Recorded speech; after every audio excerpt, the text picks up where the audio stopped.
Military service. Left, left, left, right, left, left, left. Yes, I did that for 2 years. 2 years.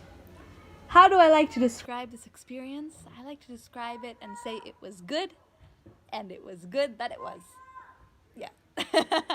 Nah, just kidding. It was a big challenge in Israel.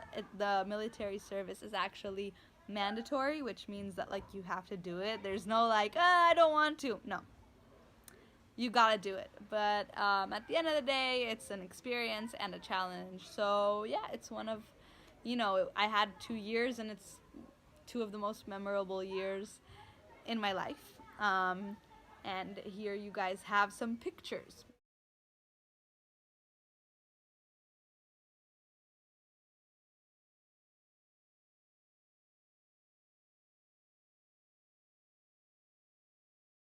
I was a shooting instructor, which means I was the one who taught the soldiers how to pew pew. Yeah. I know. Actually, whoever's met me, I'm a very small person, so everyone laughs every time I tell them that. But it's true, yeah. I taught a lot of soldiers how to shoot a gun. So, next topic is food.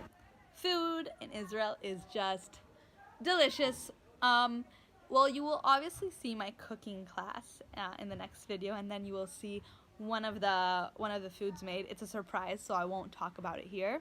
Another one that is really good is hummus, okay, or hummus, how you say in other countries. It's very delicious, made with chickpeas.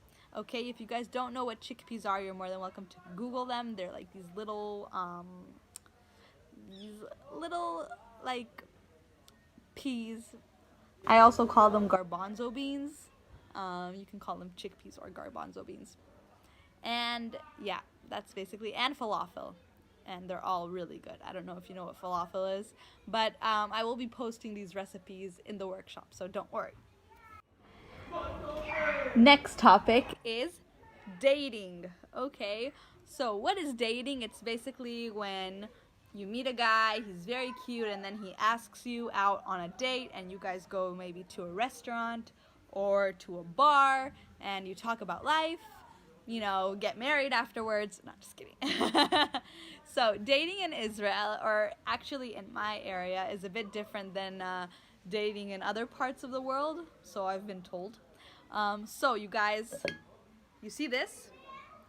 Okay, this is the place where you would normally make some coffee or, some tea. This is a first date must for dating an Israeli guy, okay? Why, do you ask? So basically what we do is we go on a trail or to some nature spot with a nice view, and then the guy gets out his there's like a little gas pump that comes over here, and he'll make you some coffee, and maybe if he really likes you, he'll bring some cookies as well. Yeah, that's usually the first date. And then afterwards, if the guy really likes you, he'll take you out to a bar or he'll take you out to a restaurant. But this thing is, most of my first dates have been with this. Yep. And the girl can bring it as well. Like, obviously, like, I'm a girl and I have one of these, and I've even brought them on my dates. So, yeah. It's actually funny. There's an Instagram page called Pakal. This is called a Pakal in Hebrew, and it has like all these cool little spots that you can bring your dates to. It's really funny. Music and dancing. So Israel has a really cool Mediterranean vibe when it comes to music. That means like it has a lot of Moroccan and Arabic culture in the music, and obviously we have like the normal rock and pop and things like that. I will be posting some of my favorite songs in this workshop, so you guys can, take a look, hear them. The songs are not in English. They're obviously in Hebrew, but they're very, very cool and very, very nice. And we actually have one song that like mixes some samba in it, and it's like a Brazilian style, Brazilian funky, I would say, and it's really, really funny. So I will also be posting that one. It's called Todo.